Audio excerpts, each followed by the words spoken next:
आज के दिन जो मेरे घर में दिए जलाए जाएंगे ये गुरु भक्ति के दिए रहेंगे और जीवन के दीपावली के सच्चे दिए माने जाएंगे। मेरे जीवन की सच्ची दीपावली तो आज मनाई जाएगी, ऐसा सेठ जी ने भाव प्रकट किया। ये गुरुवर के साधना के क्षण हैं जो इतिहास बनते हुए आगे बढ़ रहे। और जब आचार्य श्री का मन महानगरों से अप्रभावित होता हुआ गुरुवर ज्ञान सागर जी के शब्दों पर ध्यान दे करके, बहुत क्षेत्र हैं, बहुत विद्वान हैं, समाज में जागरूकता है, आप ऐसे प्रांत में चले जाना। बुंदेलखंड का स्मरण करते हुए आचार्य श्री ने आगे बढ़ना शुरू किया। सोनागिर की वंदना की, आगरा ग्वालियर होकर के आगे बढ़े। आगरा ग्वालियर के संस्मरण आचार्य श्री सुनाते हैं। उस समय आगे पीछे चलने वाले भी कोई मिलते नहीं थे, तो कई बार तो आचार्य श्री कहते हम लोग अपना कमंडल स्वयं लेकर के ही अपना बिहार करते, जो जहाँ मिल गए और जितनी दूर तक मिल गए उनके लिए आशीर्वाद धन्यवाद, अन्यथा अपने को तो आगे बढ़ना है। ऐसा करते करते सोनागिर पहुँचे। सोनागिर में क्षेत्र की वंदना की और दिसंबर 1975, 75 पूरा नहीं हुआ, दिसंबर 1975 में आचार्य श्री ने 4 क्षुल्लक दीक्षाएं प्रदान की, जिसमें समय सागर जी, योग सागर जी, नियम सागर जी और एक प्रवचन सागर जी थे। ऐसे 4 आत्म साधकों के लिए बाल व्यय में पहली 4 क्षुल्लक दीक्षाएं दी। अनंतनाथ का नाम योग सागर जी रखा, शांतिनाथ भैया का नाम समय सागर जी रखा। और ऐसे जब समय सागर, योग सागर आदि नाम मालूम हो गए, नियम सागर और प्रवचन सागर नाम मालूम हो गए, तो आचार्य धर्म सागर जी महाराज, क्योंकि ये दिसंबर 75 की बात है, दिसंबर बीत गया, 76 जनवरी और 76 फरवरी की बात है, ये चर्चाएं फैल गई। दोनों छोटे छोटे भाइयों की दीक्षा हो गई, दीक्षाओं में नाम ऐसे ऐसे रखे गए। तो आचार्य धर्म सागर जी ने भी श्रीमंती का नाम आरिका समयमती रखा, मल्लप्पा जी का नाम उन्हीं के हिसाब से मल्ली सागर जी रख दिया, और दोनों छोटी बहनों का नाम शांता स्वर्णा से उन्होंने नियममती और प्रवचनमती कर दिया। ऐसे परिवार के 4 सदस्य मोक्ष मार्ग पर आगे बढ़ गए। हम सबका सौभाग्य है ऐसे गुरुवर ने बुंदेलखंड में प्रवेश करके धीरे धीरे तीर्थों की वंदना करते हुए, स्वाध्याय साधना करते हुए, अपना आलेखन बढ़ाते हुए समाज को जो संस्कारित किया, प्रभावित किया, श्रावकाचार से जोड़ा, धर्म से जोड़ा, उसकी मिसाल आज हम सबके सामने दिखाई दे रही है। माँ समयमती, श्रीमंती जो आरिका समयमती बनी, उनकी साधना का समय 8 वर्ष रहा। लगभग 8 वर्ष तक वो आरिका अवस्था में रहीं। फरवरी 75 में उन्होंने दीक्षा ली और जून 1984 में उनकी संलेखना कोछोर जिला सीकर राजस्थान में संपन्न हुई। संलेखना के समय आचार्य ज्ञान सागर जी महाराज जी के शिष्य क्षुल्लक विनय सागर जी, जिन्होंने आचार्य ज्ञान सागर जी महाराज जी के ही दूसरे मुनि शिष्य विवेक सागर जी मुनि महाराज जो आचार्य कल्प बने, तो उनसे मुनि दीक्षा लेकर के मुनि विजय सागर जी नाम प्राप्त किया। ऐसे मुनि विजय सागर जी महाराज जी के सानिध्य में पूर्ण जागरूकता के साथ नमोकार मंत्र का स्मरण करते हुए प्रातःकालीन बेला में लगभग 9:30 के समय पर आरिका समयमती माता जी की समाधि हुई। उनके आरिका जीवन का काल लगभग 8 वर्ष रहा। उन्होंने अपने जीवन को नारी पर्याय को धन्य किया, सार्थक किया। वो नारी समाज की गौरव रही। वो आरिकाओं में आरिका के पद से विभूषित रहीं। मल्लप्पा जी, मल्ली सागर जी बन करके फरवरी 1976 से लेकर के दिसंबर 1994 तक मुनि अवस्था में रहे। लगभग 18 वर्ष का उनका काल मुनि जीवन का बीता। संलेखना के अंतिम क्षणों में कोल्हापुर नेमिनाथ दिगंबर जैन मंदिर साहूपुरी में उनकी संलेखना संपन्न हुई। संलेखना के क्षणों में बहुत जागरूक श्रावकों के साथ अनेक ब्रह्मचारी भैया अपने संग से वहाँ पर मौजूद थे। मुनिराज स्वभाव सागर जी भी निकट में ही विराजमान थे। जैसे ही समाचार मिला उन्होंने बहुत तीव्रता से विहार किया। आखिरी आखिरी क्षणों के समय तक वो वहाँ पर पहुँच पाए। उनका भी योगदान संलेखना को संपन्न कराने में रहा। इस तरह से माँ श्रीमती आर्यिका समयमती और मल्ली सागर जी मल्लप्पा जी का जीवन रहा। महावीर भैया ने पारिवारिक जवाबदारियां निभाई। जैसे ही दोनों छुल्लकों की दीक्षा हुई थी, दोनों भाइयों की, वहीं पर कुटुंबीजनों ने, परिवारीजनों ने अपनी जवाबदारी महसूस करते हुए कि इतने आत्मार्थ यदि दीक्षा लेंगे तो परिवार का कुल कुटुंब कैसे चलेगा, इसीलिए मल्लप्पा जी और श्रीमती जी की सहमति से उनके कुटुंबीजनों ने, इनकी सहमति से उपस्थिति में 1975 में ही दिसंबर के समय ही छुल्लक दीक्षा के लगभग कुछ समय बाद ही 10-15 दिन बाद ही महावीर भैया की शादी वहीं पर पास में समनी बड़ी ग्राम में संपन्न कराना बहुत जरूरी इसलिए था कि वही एकमात्र वारिस थे, कुलदीपक थे। आज वह भले ही घर गृहस्थी में है लेकिन उदासीन चित्त होकर के स्वाध्यायी और व्रती श्रावक है। उनका जो भी परिवार है वह सभी धर्मनिष्ठ मुनि भक्त परिवार है। आज भी जो भी महाराज माता जी उस तरफ विहार करते हैं, अपने परिवार में चौका लगाते हैं, आहार दान देते हैं, संघों में भी आते जाते हैं। ऐसा पारिवारिक जीवन भी परंपरा से धर्म के मार्ग में लगा हुआ है। और आत्मार्थी साधकों की चर्चा तो आपसे कर ली। मल्ली सागर जी महाराज जी से परिचय होने के क्षणों की बात मैं बताऊं, सन 1983 में आचार्य श्री ग्रीष्म काल में ईसरी सम्मेद शिखर के पास विराजमान थे। उस समय हम लोगों की ऐलक दीक्षा सम्मेद शिखर में हो चुकी थी। जिनेंद्र वर्णी की संलेखना भी संपन्न हो चुकी थी। समाचार मिला कि मल्ली सागर जी सम्मेद शिखर की वंदना करने के लिए आ रहे हैं। उस समय आचार्य श्री ईसरी में विराजमान थे। मल्ली सागर जी का आगमन सुन करके हम लोगों में बहुत हर्ष का संचार हुआ। आचार्य श्री को क्या फर्क पड़ता है, लेकिन हम लोगों की बड़ी जिज्ञासा थी कि महाराज जी से मिलेंगे। और श्रावकों ने हम लोगों को प्रेरित किया कि आचार्य श्री से अनुमति लें कि महाराज जी आ रहे हैं, हमें क्या करना है। आचार्य श्री मौन रहे। हम लोगों ने तैयारी की, मल्ली सागर जी का अच्छा आगमन कराया। ग्रीष्म काल में कुछ समय के लिए उन्हें रोका। उन्होंने निवेदन किया आचार्य श्री से कि सम्मेद शिखर की वंदना करनी है।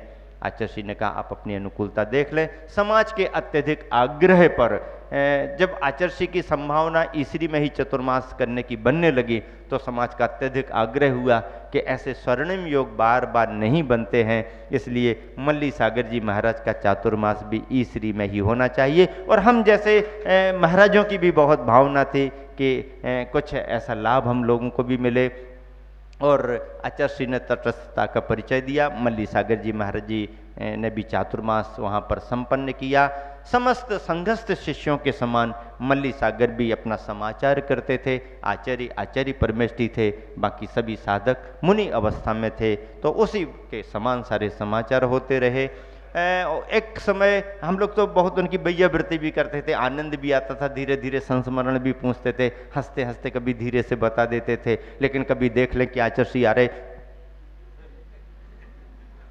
क्योंकि उनको संकेत था कि यदि रहना है तो ज़्यादा बोलना नहीं है, शांति से रहना है। तो ऐसा करके जब कभी कोई नहीं हो और हम लोग बैठे तो कुछ सुनाते थे, और ऐसी आहट मिले कि आचार्य श्री आ रहे हैं या आचार्य श्री की जय भूल गई तो एकदम चुप, चलो चलो चलो चलो ऐसा करके स्वाध्याय में लग जाते थे।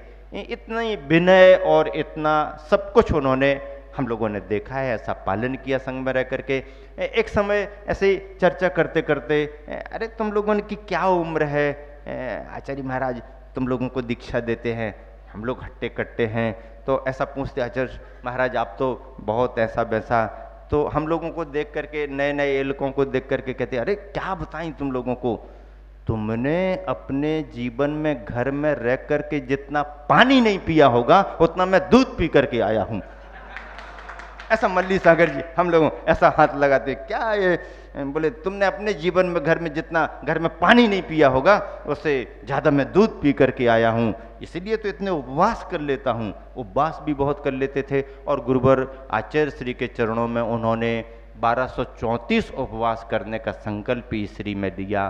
सम्मेद शिखर की वंदना संपन्न की। आचार्य श्री का बिहार ईसरी से कलकत्ता की ओर हो गया था, और मुनि योग सागर जी के साथ में मल्ली सागर जी महाराज जी ने सम्मेद शिखर और आसपास के क्षेत्रों की वंदना की। वो इलाका अकेले मुनियों के विहार करने जैसा अनुकूल नहीं रहता है, कोई ना कोई साथी साधक होने चाहिए। ताकि वहाँ के वातावरण अनुकूलता बनती है।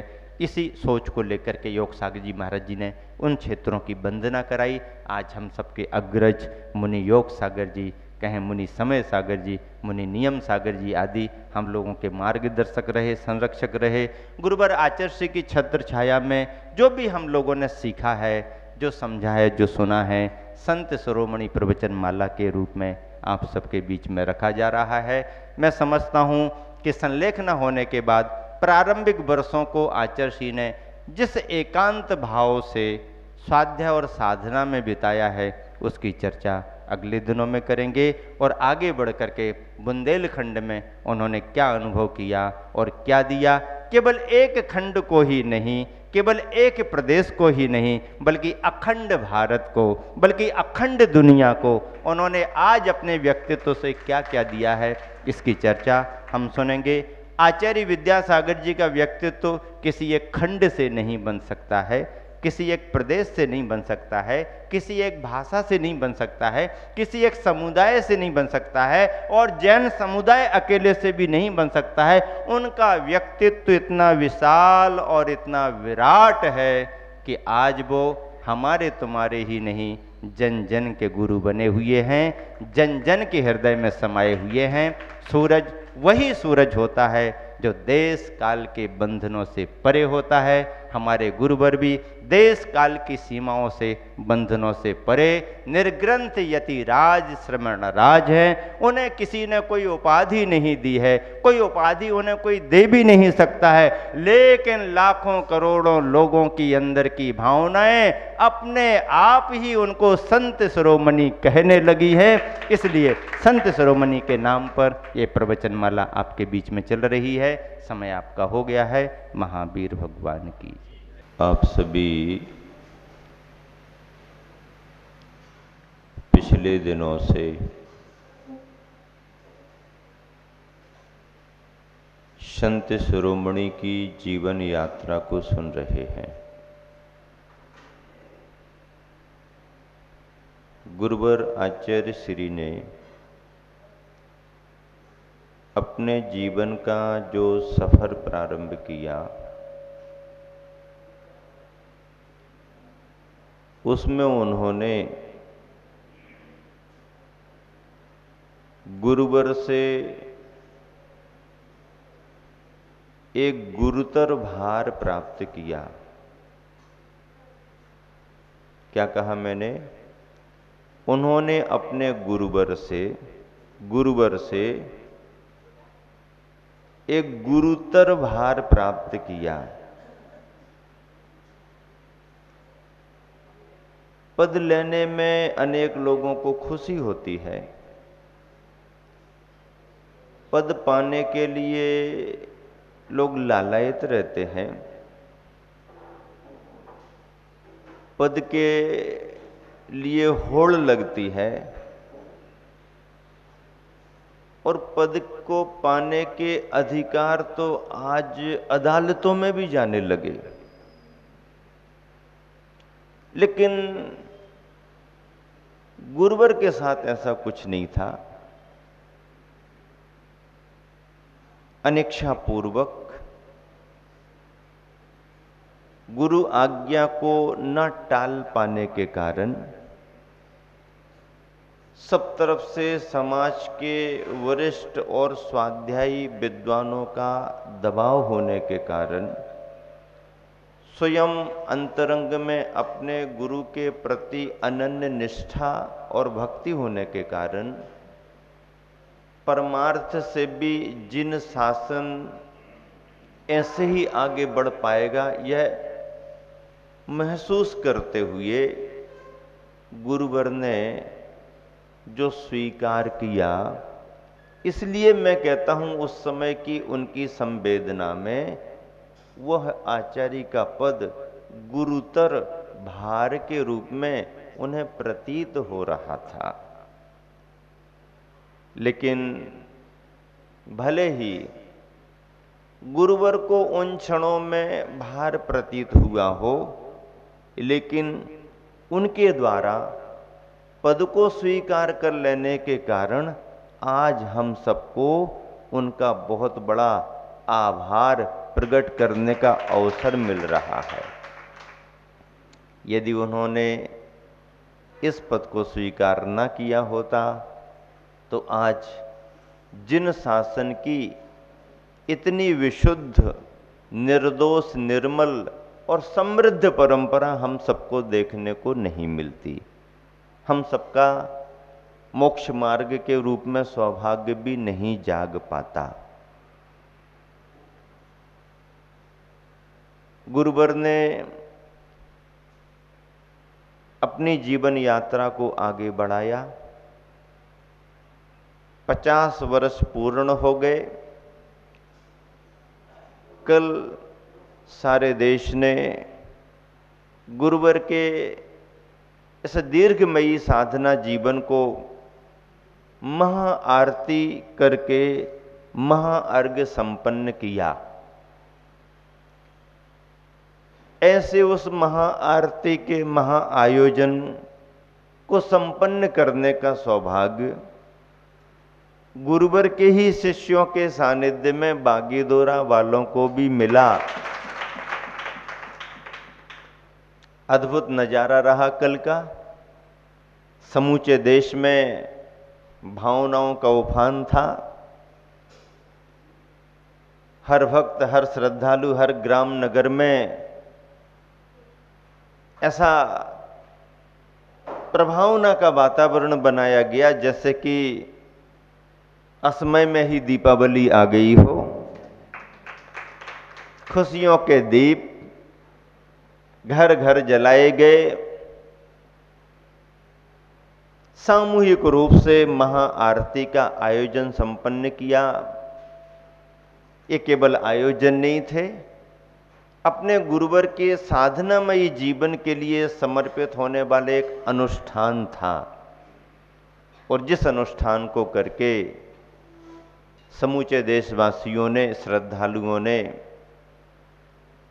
यह भाव प्रकट कर दिया कि सूरज भले ही एक जगह पर क्यों न रहे, पर उसका उजाला तो समूचे देश को मिल ही रहा है। उसी उजाले से प्रकाशित होकर, प्रभावित होकर कल की पावन तिथि आषाढ़ शुक्ला पंचमी, ऋषि पंचमी पर हम सभी ने गुरुवर के प्रति अपनी कृतज्ञता ज्ञापित की, गुरु का गुणगान किया। साधना का सफर जब तय कर रहे थे तो कथानक में हम उन बिंदुओं पर भी पहुंचे जब परिवारी सदस्यों ने दीक्षा के मार्ग पर अपने कदम बढ़ा दिए। मुझे बार बार मन में ये विचार आता है कि गुरुवर ने दीक्षा ली, वो तो श्रेष्ठतम रही ही, लेकिन ऐसा उनका पुण्य क्या तीव्रता को लेकर के आया कि उनकी दीक्षा के साथ उनके समूचे परिवार में ही संयम के मार्ग पर आगे बढ़ने की होड़ जैसी लग गई।